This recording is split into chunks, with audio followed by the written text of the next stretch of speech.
بسم اللہ الرحمن الرحیم۔ السلام علیکم دوستو۔ عذاب قبر سے رہائی۔ حضرت سیدنا خواجہ غریب نواز رحمۃ اللہ علیہ اپنے ایک مرید کے جنازے میں تشریف لے گئے۔ نماز جنازہ پڑھا کر آپ نے دست مبارک سے قبر میں اتارا۔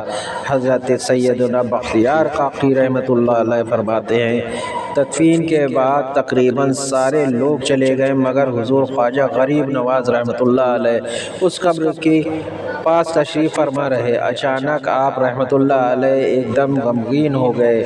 کچھ دیر بعد آپ رحمۃ اللہ علیہ کی زبان پر الحمدللہ رب العالمین جاری ہوا اور آپ مطمئن ہو گئے۔ میرے کہنے پر آپ نے فرمایا، میرے اس مرید پر عذاب کے فرشتے آ پہنچے جس پر میں پریشان ہو گیا۔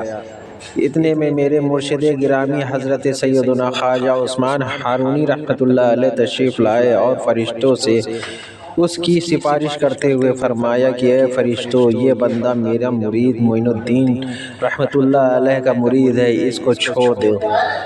فرشتے یہ کہنے لگے، یہ بہت گنہگار شخص تھا۔ ابھی یہ گفتگو ہو ہی رہی تھی کہ غیب سے آواز آئی، اے فرشتوں، ہم نے عثمان ہارونی کے صدقے معین الدین چشتی کے مرید کو بخش دیا ہے۔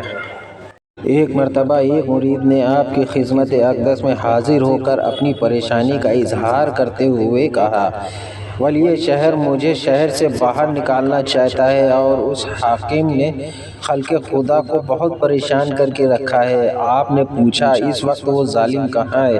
مرید نے عرض کیا کہ ابھی سوار ہو کر شکار کھیلنے گیا ہے۔ آپ نے ارشاد فرمایا، وہ گھوڑے سے گر کر مر گیا اور خلق خدا کو اس سے نجات مل گئی۔ مرید تحقیق حالات کے لیے میدان کی طرف گیا تو اس نے دیکھا کہ ولی شہر واقعی گھوڑے سے گر کر مر چکا ہے اور خلق خدا اس کی لاش کو چاروں طرف سے گھیرے ہوئے ہے۔